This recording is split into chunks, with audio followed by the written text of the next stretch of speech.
हमारे यहाँ जब भी कोई मर्डर का केस दर्ज होता है या कोई भी क्रिमिनल केस दर्ज होता है तो उसमें सीआरपीसी, जिसको क्रिमिनल प्रोसीजर कोड बोलते हैं, उसमें प्रोविजंस बना हुआ है इन्वेस्टिगेशन का।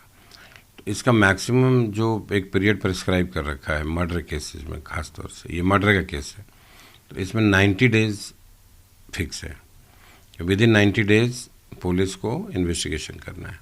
पुलिस 90 डेज से पहले भी चार्जशीट दे सकती है कोर्ट के अंदर, और 90 डेज तक तो मैक्सिमम देना है उसको। 90 डेज में चार्जशीट अगर नहीं आती और इन्वेस्टिगेशन पूरा नहीं होता तो सीआरपीसी में ही 167 क्लॉज 2 का प्रोविज़न है, तो उसमें जो एक्यूज होता है उसको फिर बेल लेने का on the ground of non filing of chargesheet उसको आज़ादी मिलती है, और मैंडेटरी है वो, उसमें उसको बेल मिल जाती है। तो इसीलिए पुलिस कोशिश करती है कि with in 90 days chargesheet court में लगा दे। और 90 कई बार ऐसा भी केस होता है जो 90 डेज में पूरा नहीं हो पाता है, तो उसके लिए फिर कोर्ट से परमिशन लेना पड़ता है एक्सटेंशन के लिए, और एक्सटेंशन ले करके मांग सकते हैं पीरियड, लेकिन वो एक्सेप्शनल सिचुएशन होती है। नॉर्मल लॉ जो है हमारे यहाँ मर्डर के केसेस में 90 डेज का पीरियड फिक्स है। देखिए, पुलिस तो मर्डर केस में जो सबसे इम्पॉर्टेंट है वो मोटिव है। What is the motive of the murder, killing का जो मोटिव है। जब तक मोटिव प्रूफ नहीं होता तब तक आप मर्डर के चार्ज को प्रूफ नहीं कर सकते। तो नार्को टेस्ट का मतलब हो गया कि पुलिस अभी भी मोटिव खोज रही है। पुलिस को अभी तक इस्टेब्लिश नहीं हो पा रहा है कि मोटिव क्या है। नहीं तो अदरवाइज अगर सीधा सिंपल केस हो तो कन्फेशन में जो एक्यूज्ड बोलता है उससे आ जाता है कि क्यों मारा, कैसे मारा, किस वजह से मारा।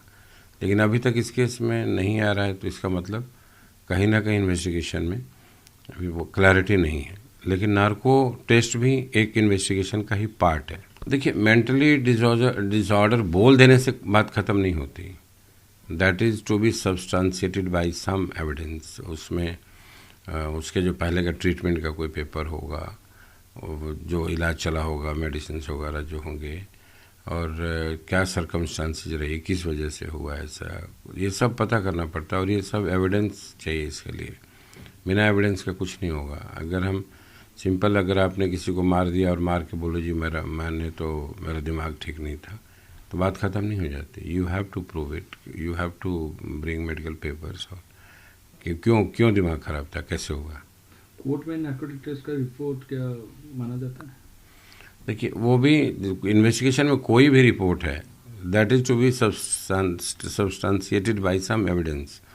कोई रिकवरी, कोई डॉक्यूमेंट, कोई एडिशनल एविडेंस 100% फुल प्रूफ नहीं है। आपने नार्को करा लिया और वो 100% कोर्ट मान लेगी, ऐसा नहीं। नार्को में भी जो आया वो भी सब्सटेंशिएट होना चाहिए, जो सरकमस्टांसेस थे।